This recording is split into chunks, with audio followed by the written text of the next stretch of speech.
बीती हुई बातों पर अफसोस करते रह जाते हैं। उन्हें कहीं नाकामयाबी मिले तो उसी की चिंता में डूबे रहते हैं। लेकिन यदि जीवन में आगे बढ़ना है तो पुरानी बातों को भूलकर आगे बढ़ना ही होगा। कुछ ऐसा जो हम सहजता से कर पाते हैं उसी में ध्यान लगाना चाहिए, यानी कि बीती बातों को हम भुला दें, बिसार दें, इसी में हमारी भलाई छिपी होती है। बिल्कुल, और आगे उत्साह भी इन्हीं बातों से बना रहता है।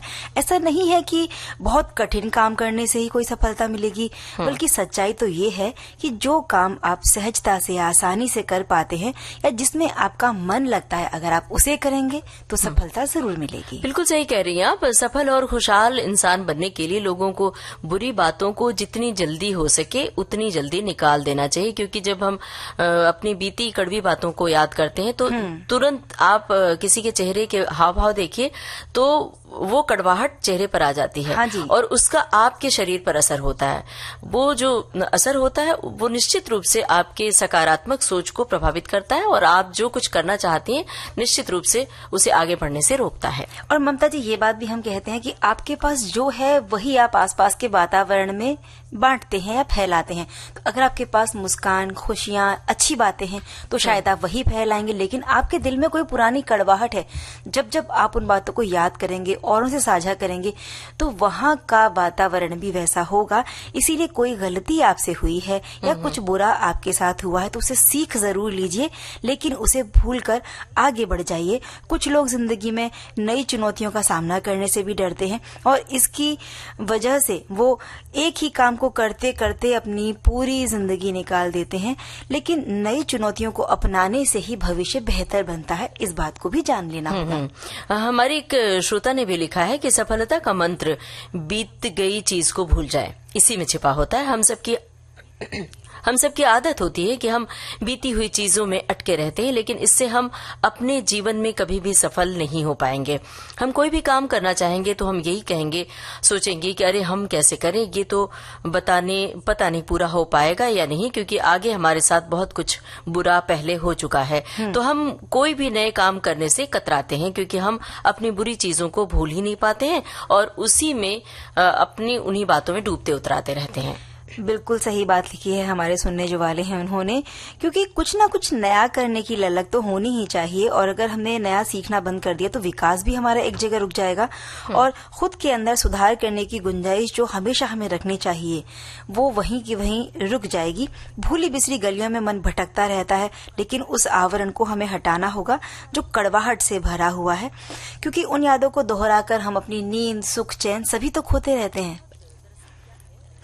बहुत दरअसल क्या है चंचल जी, अपनी जिंदगी अच्छी खासी जिंदगी है, खूबसूरत है। जिंदगी में खुशियों को देख पाने और महसूस कर पाने वाले बहुत कम लोग हैं। उन्हें उनका एहसास नहीं होता है। जिंदगी का सुरीला गीत भला किसे लुभाता नहीं है, लेकिन लोग उसे खोज ही नहीं पाते हैं। उसके सुर, ताल, लय को किसी बेसुरी और कड़वी याद में ढालकर अतीत में गीत गाना सिर्फ हमारे वर्तमान को ही बोझिल नहीं बनाता, बल्कि भविष्य पर भी कांटों के ही सुरताल सजोता है। हमारे एक श्रोता ने लिखा है कि जो जिंदगी में चीजों को बिसार देता है तो थोड़ा हटकर आगे बढ़ना है, यही जिंदगी है। बीती बातें सबक के लिए भी होती हैं। जो बीत गया है उसे भूलकर आने वाले समय को हमें बाहें फैला कर लेना है, क्योंकि अगर इन्हीं बातों को लेकर हम बैठे रहेंगे तो आने वाले जो अच्छे दिन हैं उनसे भी तो हम हाथ धो बैठेंगे। बिल्कुल सही लिखा है। और अब एक गीत सुन लेते हैं।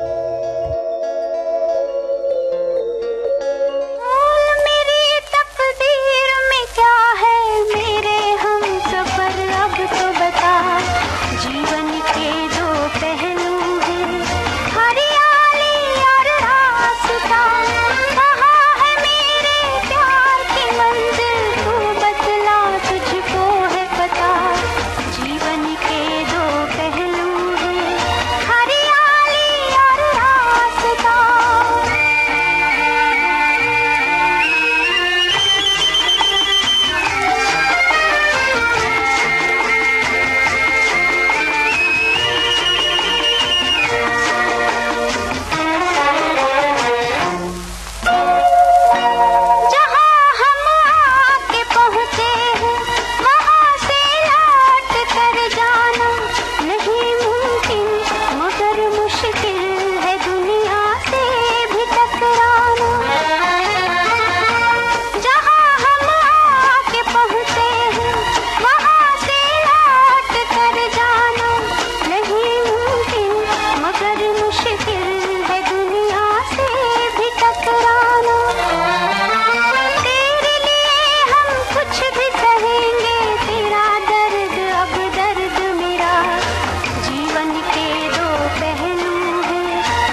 हरियाली भी होती है और सूखा भी होता है। बिल्कुल सही जीवन बात है। कई बार शुष्क हो जाता है और कई बार हरा भरा होता है, तो ये जीवन के दो पहलू हैं।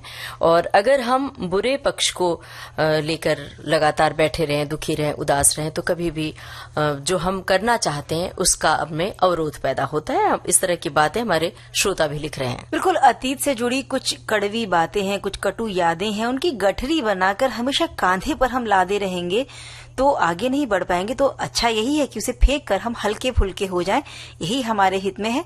और हमारे मस्तिष्क पर, मन पर, हमारी सेहत पर बड़ा हानिकारक प्रभाव डालती हैं और स्वास्थ्य को भी खराब कर देती हैं। और जो भी लोग इन यादों को बड़ा कस के पकड़े रहते हैं, अपने तनाव को बढ़ाकर, वो बहुत सारी समस्या ममता जी अपने लिए खड़ी कर लेते हैं। इसलिए अच्छा है कि एक बुरे सपने की तरह इन चीजों को भूल जाएं, यही तो बुद्धिमानी है। और वर्तमान में जीना सीखें, उसके उतार चढ़ाव जो भी हैं जिंदगी के, उसके अनुसार अपने विचार और शैली को बदलना भी सीखें। और अगर जीवन की राहें आज मुश्किल हैं तो कल अच्छे दिन भी आएंगे, सुकून भरा एहसास भी होगा, लेकिन उसके लिए जो नकारात्मक बातें हैं उनसे दूर जाना ही होगा। बिल्कुल सही कह रही हैं। और कभी किसी अपने प्रियजन ने आपको कोई अप्रिय बात कह दी है, कोई कड़वी बात कह दी है, तो बुरा लगना बहुत स्वाभाविक है। इसमें कुछ हर्ज भी नहीं है कि आप अपनी नाराजगी उसे जता दें। वास्तव में मन में द्वेष पालने से तो यही बेहतर होता है कि हम अपनी बात को शांति से समझा दें। और हम जो भी अपने प्रयत्न और मेहनत के कारण है, हम जो भी हैं, किसी ने अपनी कितनी अड़चन लगाई, अगर ये सब सोचते रहे तो हम एक सुंदर और सार्थक विषय का निर्माण कभी कर ही नहीं पाएंगे। बिल्कुल, अड़चन लगाने वालों का यही काम अगर है, वो नकारात्मक सोच के हैं, तो वो अपना काम करते रहेंगे। लेकिन हम में अगर कुछ अच्छा करने का जज्बा है तो हम अपनी सच्चाई से, अच्छाई से, सकारात्मकता से आगे बढ़ते रहेंगे। बिल्कुल सही कह रही हैं चंचल जी। और जब होता क्या है, जब कड़वी यादों की दीवार जब ढह जाती है तो फासले भी खत्म होने लगते हैं और अतीत की बोझिल लम्हों की जो कालिमा होती है छट जाती है और सुबह की लालिमा अपना इंद्रधनुषी रूप लेकर इस अंधियारे को मिटा भी देती है। पता ही नहीं चलता है कि कब उजास हमारे आसपास हमारे तन मन का सारा कलुष धो देता है। बिल्कुल, ये जो यादें हैं जीवन में उपहार की तरह होती हैं ममता जी, और सकारात्मक पलों की रूप में अगर हम इन्हें यादें करें तो कुछ झिलमिलाते पल हैं, उन्हें भी हम बटोर लेंगे। लेकिन दुख और निराशा के क्षण में जब हम होते हैं तो ये पिछली खुशियों को, हमारे उत्साह को भी वो कड़वाहट हमेशा छीनती रहती है, इसलिए इनसे बचना जरूरी है। और हमारे एक श्रोता मित्र लिख रहे हैं कि कुछ प्रतियोगी छात्र होते हैं जो पेपर हो जाने के कई दिन बाद भी अपने अंक जोड़ते रहते हैं, या किसी को अगर कोई असफलता मिले तो उसकी चिंता में डूबे रहते हैं।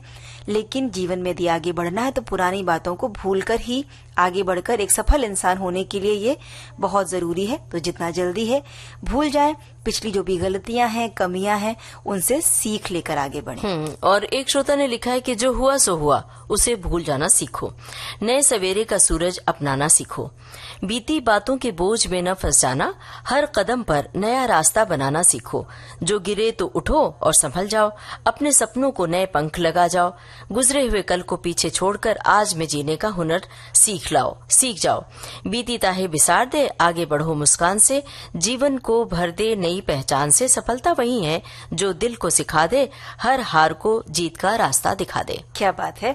एक श्रोता लिख रहे हैं कि अपने भूतकाल से निकलकर वर्तमान पर फोकस करना चाहिए। हमें अपने भविष्य के लिए चिंतित होना जरूर चाहिए, लेकिन बीती बातों को लेकर रोते रहना हमारे काम करने की क्षमता में कमी ला सकता है। हमारा उत्साह और साहस कम ना हो, हम ये ध्यान रखें। पुराने दौर से निकलकर अपने अंदर एक नया जोश लेकर अगर हम काम करेंगे तो निश्चित उसमें सफलता होगी। और इस बात को अपने हितैषियों से भी शेयर करना चाहिए कि अगर वो किसी परेशानी में है तो एक उदाहरण बनकर आप उनके आगे छा जाओगे, तो आपका नाम लेकर वो भी दुगने उत्साह से काम करेंगे और तरक्की भी पाएंगे। तो इसीलिए तो हम सभी कहते हैं ना कि यादें जो होती हैं हमारे जीवन में एक उपहार के रूप में होती हैं, और अच्छी यादें आपको जीने का हौसला देती हैं, और जो कड़वी यादें होती हैं वो आपको तोड़ती हैं। लेकिन होना क्या चाहिए कि कड़वी यादों से टूटने की बजाय आप आपको आगे बढ़ना चाहिए, अपने भीतर हौसला पैदा करना चाहिए कि ठीक है, ये जो बुराइयां थी, जिन लोगों ने अड़चने पैदा की, उन्हें पीछे करके आगे बढ़ना है। और कुछ ऐसे लम्हे होते हैं जीवन में, कुछ ऐसे दुख होते हैं जिसका कोई विकल्प नहीं होता है। तो जब विकल्प ही नहीं है तो फिर आप क्या कर सकते हैं? तो उसको, यादों की गठरी को हर वक्त लिए न चले, बल्कि उसे दूर रखने की कोशिश करें। ममता जी, जब पत्ते पीले पड़ते हैं तो पेड़ से भी वो अपने आप झड़ जाते हैं, और जब वो झड़ते हैं तो वहाँ नई कोपल आती हैं, नए नए पत्ते खिल जाते हैं। तो इसी तरह से तो हमारी कड़वी स्मृतियों के जो पीले पड़ गए हुए पत्ते हैं, उन्हें हमें छांट कर अलग कर देना है, और जीवन की जिस बगिया से या जिस राह से हम गुजर रहे हैं उसमें कई रंगों की फूलों की महक को अपने साथ लेकर आगे चलना है, ताकि एक सुखद हवा का झोंका हमारे जीवन में भी कुछ गुनगुनाहट ले आए, कुछ अच्छा ले आए, और मन मस्तिष्क में जो भी जाले लगे हैं वो भी साफ हो जाएं। और सुनते हैं अब ये गाना।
तो भाई ममता जी, अब हम अगली जो बात या जो चर्चा हम अपनी सखियों के साथ में करने वाले हैं। हाँ, अगली चर्चा से पहले जो हमारे श्रोता ने टिप्पणी लिखी है वो तो हम बताते चले। हाँ जी, बताइए। हमारे एक श्रोता ने लिखा है कि सफलता का मंत्र बीत गई चीज को भूल जाए। हम सब की आदत होती है कि हम बीती हुई चीजों में अटके रहते हैं, लेकिन इससे हम अपने जीवन में कभी भी सफल नहीं हो पाएंगे।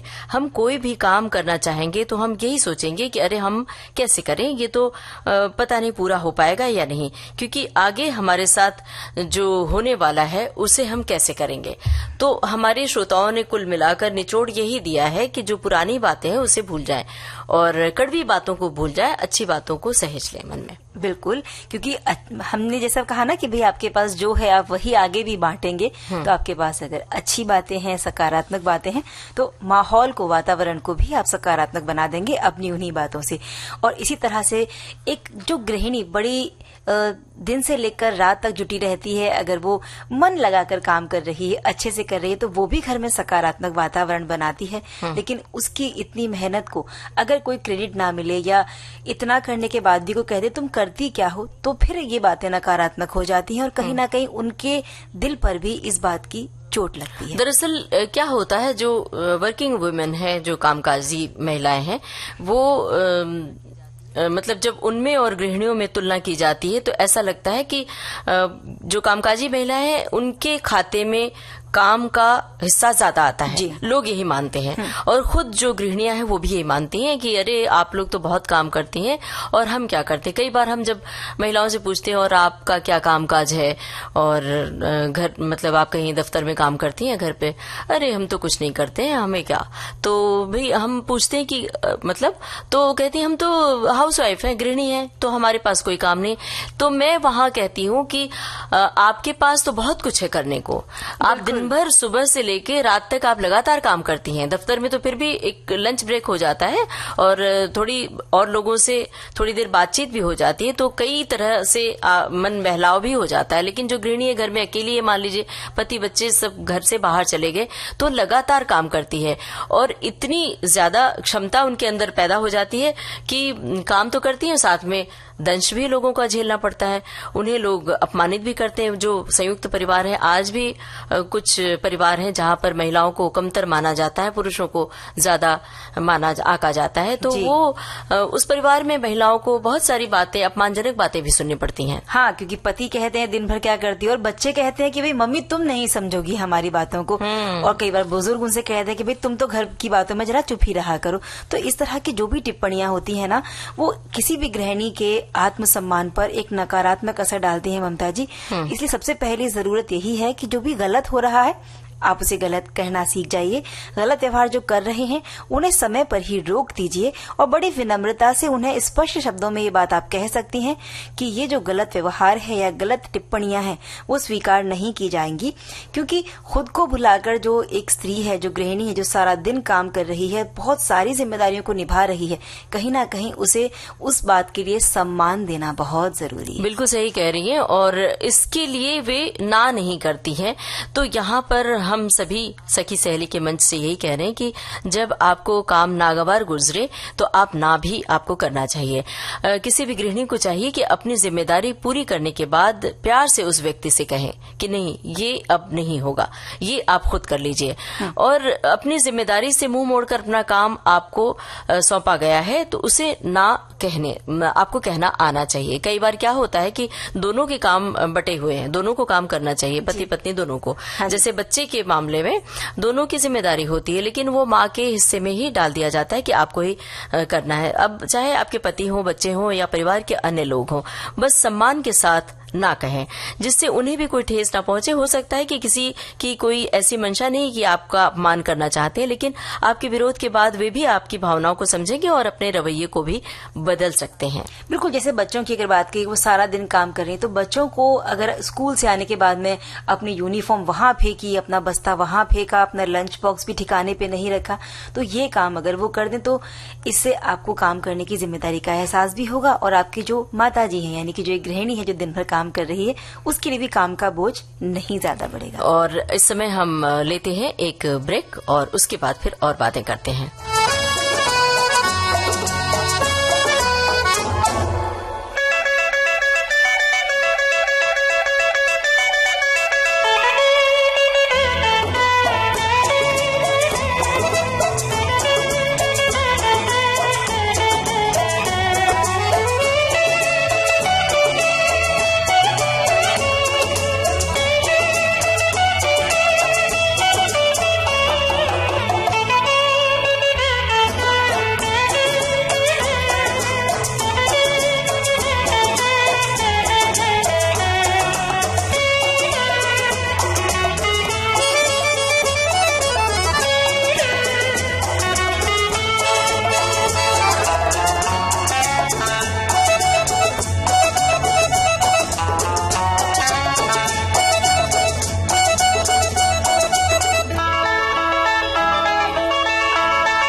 विविध भारती से ये है कार्यक्रम सखी सहेली।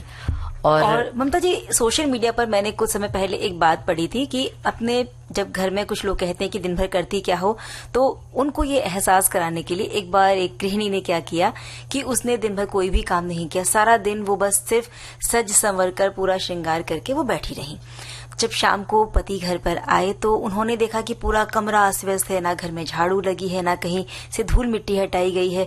जब उन्होंने रसोई में जाकर देखा तो वहां ना खाना पका है, बल्कि सुबह के जो गंदे बर्तन हैं वो भी पड़े हैं, बच्चे घर में झगड़ा कर रहे हैं, सब कहीं बिस्तर समेटे नहीं गए हैं। तो जब उन्होंने कहा कि अरे घर का ये क्या हाल है, तब उस स्त्री ने जवाब दिया कि जब आप कहते हैं कि दिन भर करती क्या हो, तो आज मैंने दिन भर कुछ नहीं किया, ताकि आपको पता लगे कि मैं दिन भर क्या करती हूँ। बिल्कुल सही किया इन्होंने। और ऐसे ही जब बल्कि शब्दों से जो चीज हम नहीं समझा पाते हैं उसको व्यवहारिक रूप से ज्यादा अच्छे से समझा पाते हैं, तो ये बात इस तरह से भी समझाई, ये ठीक ही है।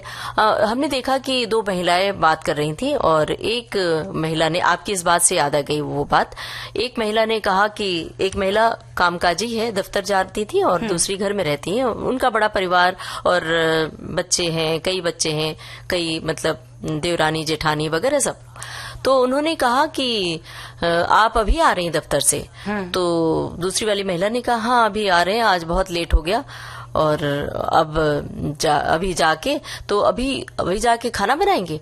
तो दूसरी वाली महिला जो ऑफिस वाली थी उन्होंने कहा नहीं, खाना हम नहीं बनाएंगे, हमारे घर में मेरे हस्बैंड है, उन्होंने बनाया होगा और हमें तो तैयार मिलेगा और हम जाके अभी बस हाथ मुंह धो के खाने बैठ जाएंगे। अरे वाह, आप तो बड़ी भाग्यशाली हैं, दूसरी वाली महिला ने कहा जो हाउसवाइफ है। उन्होंने कहा अरे आप तो बड़ी भाग्यशाली हैं भाई, आपको तो बना बनाया खाना मिल जाता है घर में, हमारे यहाँ देखो हम तो खाना न बनाए तो हमारे हड़ताल हो जाए, लोग नाराज हो जाएंगे, डांट फटकार लड़ाई झगड़े हो जाएंगे। तो उस ऑफिस जाने वाली महिला ने कहा कि अगर हमारे यहाँ ऐसे होने लगे तो सब लोग भूखे रहेंगे, लड़ाई झगड़े का तो कोई विकल्प है नहीं, क्योंकि मैं जब सुबह जाती हूँ तो रात को ही आती हूँ, 8-9 बजे के आसपास आती हूँ। आज तो मुझे बहुत लेट हो गया। तो मुंबई में खास तौर से जहां पर लोकल गाड़ियों से यात्राएं करती हैं महिलाएं, विरार से चर्चगेट जाना, जो जिन्हें 2 घंटे तो आने जाने में लग जाता है, जाने में, और 2 घंटा आने में, 4 घंटे का समय ये गया, बाकी दफ्तर में मेहनत से काम करना।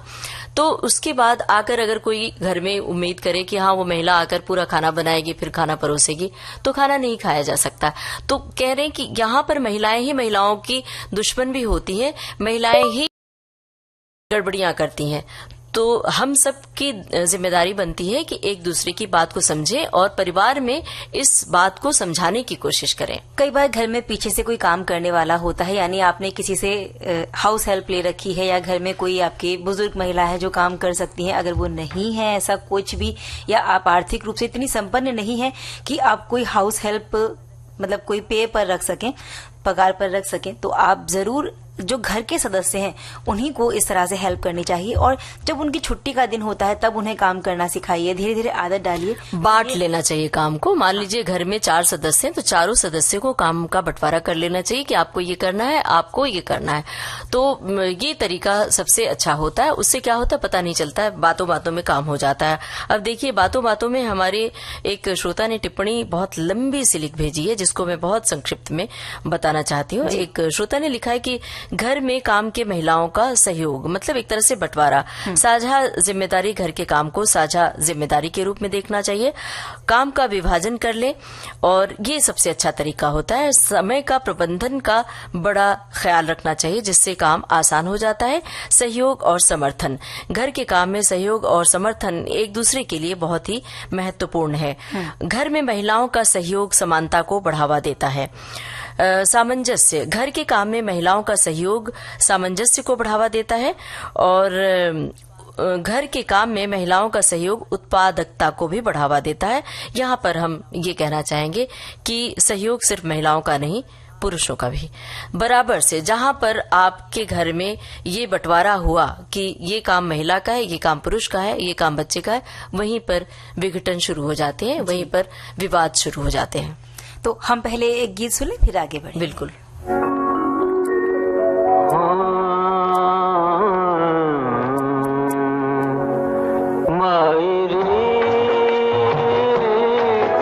मैं बस अपने जिया की मायरे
चलते फिरते रोज मिले पिया बावरे, भैया की छैया आके मिलते नहीं कभी सामरे, दुखिए मिलन का लेके का करूं कहाँ जाऊं रे, आंखों में चलते फिरते रोज मिले पिया बावरे, पाकर भी नहीं उनको मैं पाती मायरी, मैं कैसे कहूँ फिर अपने पिया की। ममता जी, एक हमारे श्रोता का संदेश है। गृहिणी एक ऐसी महिला होती है जिसकी भूमिका अपने परिवार को, अपने घर को चलाना या प्रबंधित करना होता है। हाउस कीपिंग जिसमें बच्चों की देखभाल करना शामिल है, घर की सफाई करना, रखरखाव, परिवार के लिए कपड़े बनाना, खरीदना, मरम्मत करना, भोजन बनाना, खाना बनाना और संग्रहित करना, परिवार की रोजमर्रा की जिंदगी के लिए आवश्यक सामान खरीदना, आंशिक रूप से या पूरी तरह से परिवार का बजट का प्रबंधन करना, और घर से बाहर वो कार्यरत नहीं है फिर भी उसे बहुत सारे काम करने होते हैं। बिल्कुल ये सही बात है, और इस तरह के जो काम करती है एक गृहिणी, उसको पूरा सम्मान मिलना चाहिए।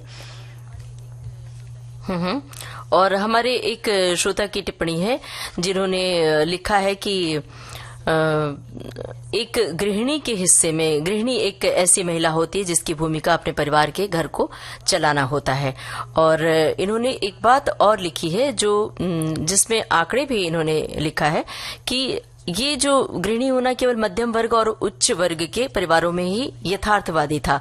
कामकाजी वर्ग के परिवारों में महिलाओं का काम करना सामान्य बात थी। 19वीं शताब्दी में इंग्लैंड में 1/3 से आधी विवाहित महिलाओं को बाहरी वेतन पर काम करने वाली के रूप में जनगणना में दर्ज किया गया था, और कुछ इतिहासकारों का मानना है कि ये कम गिनती है।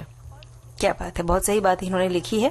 और कहते हैं ना कि घर का सारा बोझ वो अपने ऊपर लिए रहती है और सबको खिलाकर फिर वो खाना खाने बैठती है, चाहे वो नाश्ता हो, लंच हो, चाहे कितनी भी देर हो जाए उसे ध्यान ही नहीं रहता। बस उसका ध्यान तो ये इसमें लगा रहता है कि सबने खाना खाया कि नहीं, और इसके चलते वो अपने शौक, अपनी पसंद नापसंद सबको भूल जाती है। तो थोड़ा समय आपको अपने लिए भी निकालना है, अपने शौक के लिए, अपनी पसंद के लिए निकालना है। लेकिन पहले एक गाना सुन लें।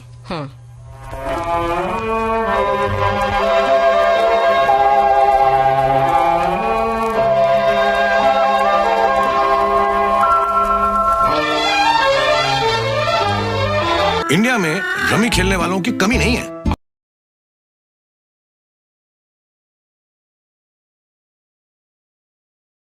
जहां में कितने बड़े जहां में कोई नहीं हमारा, कोई नहीं हमारा, मालिक तेरे जहां में। अब किसके द्वार जाऊं, दुख में किसे बुलाऊं, सब कर गए किनारा, कोई नहीं हमारा, मालिक तेरे जहां में।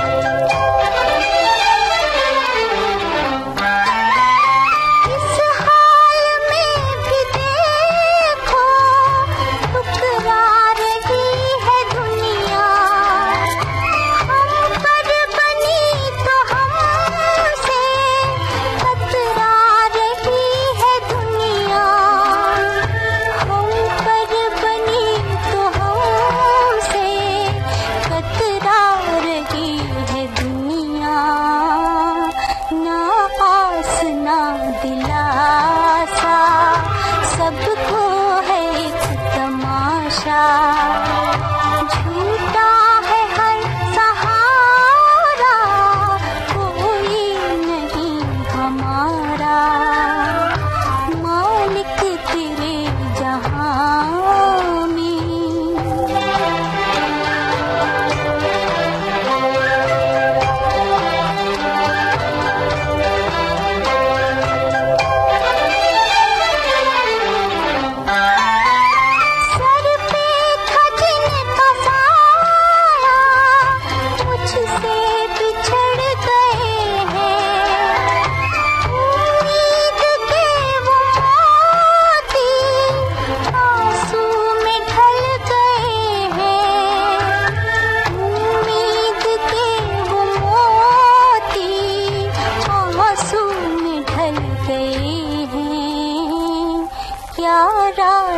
क्या सवेरा, आँखों पहर अंधेरा, टूटा हर एक तारा, कोई नहीं हमारा। मालिक तेरे जहां में, इतने बड़े जहां में, कोई नहीं हमारा, कोई। चंचल जी, जब हम गृहिणियों के बारे में बात करते हैं तो कई बार हमें ऐसा लगता है कि वो अपनी परेशानियों की जिम्मेदारी खुद भी ले लेती हैं, जैसे कि वो खुद चुन लेती हैं कि ये सब मेरा ही काम है। गृहिणी के योगदान को पूरा सम्मान मिलना चाहिए, लेकिन पहले वो खुद का सम्मान करे ना। जैसे कि अपने लिए थोड़ा वक्त निकाले, अपने खुराक पर ध्यान दें, सिर्फ परिवार के खाने पीने पर ही ध्यान न रखें, अपने शौक पूरे करें, अपनी मनपसंद किताबें पढ़ें, बागवानी करें और खुद को खुश रखने की कोशिश करें और खुद को अपडेट रखें ताकि वो जमाने के साथ चल सके। खास तौर से जैसे बच्चे जो नए जमाने के बच्चे हैं, ज्यादा टेक्नो होते हैं, टेक्नोलॉजी के बारे में नॉलेज रखें और बच्चे क्या पढ़ लिख रहे हैं, साइंस मैथ्स जितने सब्जेक्ट हैं उनकी किताबें देखें, तो होगा क्या कि बच्चों के साथ चल सकेंगे। नहीं तो बच्चे एक दिन यही कहेंगे कि अरे मम्मी आपको ये सब नहीं समझ में आएगा, छोड़ो आप अपना घर में खाना वाना बनाओ। तो जरूरी नहीं कि पूरी किताबें आपको पढ़नी है, आप एक बेसिक नॉलेज भी अगर लेकर रखते हैं तो वो भी काफी है। जैसे कि आप थोड़ा बहुत अगर कंप्यूटर लैपटॉप चलाना जान लें, स्मार्टफोन चला लें, थोड़ा वाहन चलाना सीखिए ताकि जब भी बच्चों को जरूरत हो तो इस तरह की बात वो ना कहें। एक चीज और है चंचल जी, जब भी वक्त मिले तो सिनेमा देखने जरूर जाएं जी। और घूमने जरूर जाएं, नाटक देखने जरूर जाएं। इससे क्या होता है, आपका मेल जोल होता है, लोगों से मिलना जुलना होता है और बहुत सारी बातें आप लोगों से सुनकर भी जानती हैं। आपका एक तो आपके ज्ञान में इजाफा होगा, दूसरी बात आपको खुद को पहचानने के लिए एक वैचारिक रूप से आप समृद्ध होती हैं। बिल्कुल, और अपने शौक को जीना बहुत ही अच्छा होता है। उसमें आपको जो भी पसंद है वो आप कर सकती हैं। और ऐसे बहुत सारे लोग हैं जिनकी बातें सुनने वाला कोई नहीं है, तो ऐसे लोगों से मिलें जो अपनी बहुत सारी बातें कहना चाहते हैं, तो उनकी बात सुने। खासतौर पर जो बुजुर्ग हैं, जो जिन्हें लगता है कि वो बहुत अकेले हैं, उनकी बात कोई नहीं सुनता और जिन्हें मदद की जरूरत है, उनके लिए आप मददगार बन सकती हैं। तो सबसे जरूरी बात बस यही है कि दूसरों से सम्मान पाने के लिए पहले खुद को महत्व देना बहुत जरूरी है, क्योंकि परिवार में सबकी खुशियां अगर आपसे जुड़ी हैं तो आपकी खुशियां भी और खुद से आप जुड़ी हैं। अपना भी एक सर्कल बनाएं। जी। कई बार क्या होता है कि पति के मित्र का परिवार आपके दोस्त मित्र हो गए, बच्चों के जो माता पिता हैं वो आपके दोस्त हो गए, लेकिन आपका अपना कोई दोस्त मित्र नहीं होता है।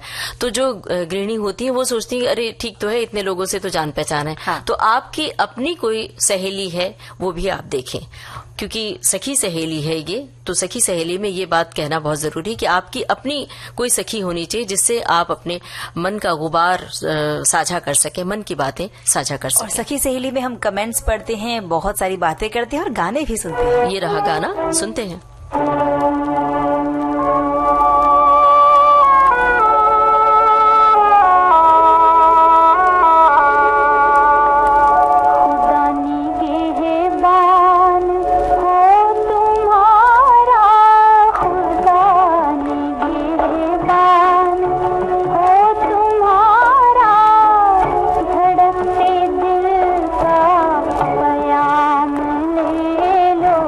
धड़कते दिल का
ममता जी, पुराने का जाना और नए का आना, ये प्रकृति का भी क्रम हम सब ने देखा होगा और ये एक निरंतर प्रक्रिया भी है। पुराने के जाने का गम और नए के आने का जो उत्साह होता है, वो पुराने का कुछ मोह हमें रहता है, नए की कुछ कौतूहलता भी होती है जो सब में देखी जा सकती है। तो कुछ नया करने की चाहत हम सब में होती है और ये साल जा रहा है, नया साल आएगा। क्या इस साल में खोया, क्या पाया, यही तो हम जानना चाहते हैं श्रोताओं से। तो श्रोता अपनी बात हमें बता सकते हैं, साझा कर सकते हैं विविध भारती के फेसबुक पेज पर। एक साल गुजर चला है, कुछ खट्टी कुछ मीठी यादें देकर, कुछ अपने कुछ पराये देकर, कभी आंसू कभी मुस्कान देकर, कभी शिकवे कभी शिकायत देकर। एक और साल गुजर चला है, कभी दर्द कभी दवा बनकर, कभी अंधेरा कभी उजाला बनकर, कभी हार कभी जीत बनकर और कभी किसी का प्रीत बनकर। एक और साल गुजर चला है, कभी इंतजार कभी साथ बनकर, कभी सपनों के पूरा होने का विश्वास बनकर, कभी हौसलों की उड़ान बनकर और कभी सुख दुख की छांव बनकर। ये पंक्तियां किसी कवि ने कही हैं। हम चाहते हैं श्रोता भी अपनी बात कहें। बिल्कुल, और थोड़ा ही समय बचा है 2024 के गुजर जाने में, फिर हम 2025 में प्रवेश करेंगे और ये वो दिन है जो हर धर्म जाति के लोग इसका स्वागत करते हैं। और विदाई जब हम देते हैं पुराने साल को तो और नए साल को में जब हम प्रवेश करते हैं तो कुछ नए संकल्प लेते हैं और हमेशा चाहते हैं कि नया साल हमारे लिए कुछ उपलब्धियां भी लेकर आए। तो कुछ चीजें हमें मिलती हैं, कुछ नहीं मिलती। कुछ संकल्प जो हमने किए होते हैं वो पूरे हो पाते हैं, कुछ नहीं भी हो पाते हैं। और हर साल ऐसा होता है कि घर में भी कुछ लोगों, नए सदस्यों का जुड़ाव होता है। कई बार जब हम नए स्कूल कॉलेज में जाते हैं तो वहाँ नए मित्रों से मिलते हैं, नए दफ्तर में जाते हैं तो वहाँ नए साथियों से मिलते हैं। वहीं कुछ हमारे साथी या हमारे परिवारजन या हमारे बहुत करीबी, जिन्हें हम कह सकते हैं, या कुछ लोग ऐसे होते हैं ना ममता जी कि जो हमारे अड़ोस पड़ोस में रहते हैं, हम सिर्फ उन्हें वहां से गुजरते देखते हैं, हम सिर्फ नोटिस करते हैं उनको कि रोज जाते थे, लेकिन जब वो दुनिया से चले जाते हैं, हमारा साथ हमेशा के लिए छोड़ जाते हैं, तो कहीं ना कहीं भले उनसे कोई जान पहचान नहीं थी, फिर भी वो चीज हमें खटकती है कि ये जो थे वो हमसे छूट गए, हमसे दूर हो गए। हमारे श्रोता भी अपनी कुछ बात लिख रहे हैं। क्या लिखा है मैं पढ़ के सुनाती हूँ। हमारी एक सखी हैं जिन्होंने लिखा है, बीत रहे साल के साथ ही बीत जाएगा 365 दिनों का एक और क्रम। वो क्रम जिसने समेट रखा था न जाने कितने मिनट और सेकंड और असंख्य पलों को। संतृप्त अतृप्त अभिलाषा के चक्र में बीते इस काल में चीजें बदलती गईं समय समय पर। बहुत कुछ ऐसा हुआ जिसके होने भर से जीवन की गतिशीलता बढ़ गई। वर्ष की शुरुआत में कैलेंडर के पन्ने पलटते हुए कौन सोचता है कि साल के अंत तक आते आते क्या क्या खो जाएगा और क्या क्या मिल जाएगा। जनवरी फरवरी बीती थी व्यस्तता में, तो मार्च होली के रंग में, अप्रैल में बच्चों की छुट्टी का मौसम था। इसी तरह पूरा साल खट्टे मीठे यादें लिए गुजर गई। इस साल कुछ नए वास्ते हैं, कुछ नया रंग लिए है, देखना है पूरा कर पाती हूँ या नहीं। इस साल को शुक्रिया कहती हूँ कि तुमने कुछ खूबसूरत यादें दी, कुछ अलग रास्ते दिखाए और जाते जाते ये फलसफा दिया, जीवन के व्यावहारिक पहलू में समय का सदुपयोग करना सीखो। तुम्हारा जीवन मन का खेल है और ये जीवन पूरा की पूरा वास्तविक है। बिल्कुल, जो यादें हैं उनके धुंधले दर्पण के बारे में, जैसे हम कहेंगे कि यादों के धुंधले दर्पण में बीते हर पल की छाया है। हर मोड़ पे मैंने जीवन के कुछ खोया है, कुछ पाया है, कुछ अंतर मन की पीड़ाएं अपने ही लोग न समझे हैं। जिसने सुलझाए प्रश्न यहाँ वो रेशम से उलझे हैं। क्यों मन के कहने को अपना है जिसमें दर्द पराया है। यादों के धुंधले दर्पण में बीते हर पल की छाया है। एक श्रोता ने लिखा है कि हर वर्ष उम्मीदों से भरा होता है। हमें सदा उम्मीद रखना चाहिए कि आने वाला साल बहुत अच्छा होगा। हर दिन नया है, जो खोया उसे भूलकर नया पाने के प्रयासों का नाम ही जीवन है। भूलने से तात्पर्य बुरी बातें हैं, न कि अच्छी बातें। दुखद बातों को भी भूल जाना चाहिए, यही हमारा कहना है। तो अगर आप दुखद बातों को भूल जाते हैं तभी आप आगे के बारे में सोच सकते हैं। एक श्रोता ने लिखा है कि क्या खोया क्या पाया। इस साल ये सत्य हमेशा विचार करने वाला होता है। आप ये सोचिए कि जो हमने खो दिया वो क्यों खोया और जो पाया है वो किस काबिलियत से हमने पाई है। और इस साल को अच्छे से विदा कीजिए और अगले साल के लिए एक ऐसा संकल्प कीजिए कि जिसको आप जरूर पूरा कर सके, तभी संकल्प पूरा होगा, वरना नहीं। और ये अक्सर होता है चंचल जी कि हम साल की शुरुआत होती है तो अपने से प्रतिज्ञा करते हैं, वादे करते हैं और साल बीतते बीतते तक सब कुछ भूल जाते हैं। तो इस साल ऐसा ना हो। बिल्कुल, कुछ सपने हमारी गलतियों की वजह से पूरे नहीं होते, कुछ परिस्थितियां ऐसी होती हैं जो हमने संकल्प लिए वो पूरे हम नहीं कर पाते हैं। तो संकल्प भी हमें ऐसा लेना चाहिए जो पूरे हो सके। कई बार हम बड़ी बड़ी बातें सोच तो लेते हैं, हमें पता है कि हमें जल्दी उठने की आदत नहीं है और शायद वो हम कभी नहीं कर पाएंगे, फिर भी सोचते हैं उठ जाएंगे। तो ऐसी छोटी छोटी सी ही बातें होती हैं जहाँ ये गलतियां हमसे हो जाती हैं। लेकिन खोना पाना, अच्छा बुरा, ये जिंदगी का संतुलन इसी से बना रहता है और चीजें चलती रहती हैं। लेकिन जो पीछे छूट गया वो हमें कहीं पीछे खींचकर हमें पीछे ना ले जाए, हमें आगे बढ़ते रहना है। जो बातें बीत चुकी हैं उनको ठीक तो नहीं किया जा सकता, लेकिन उसके बारे में सोचकर अपने भविष्य को खराब नहीं करना है। साल 2024 अब गुजरने वाला है। आज है 30 तारीख जी, और एक दिन और है इस साल में, और इसके साथ ही लोग अपने इस साल के अच्छे और बुरे पलों को याद कर रहे हैं। जो लोग इस साल कुछ बड़ा अचीवमेंट नहीं पा सके, उन्हें जिन्हें सफलता नहीं मिले, उन्हें अपने रूटीन और आदतों से इन चीजों को जरूर निकाल देना चाहिए, जिससे साल 2025 में उन्हें सफलता जरूर मिले। और अब ये गाना सुने।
अब हम इस मुकाम पर पहुंच गए हैं कि अब श्रोताओं से लेते हैं इजाजत।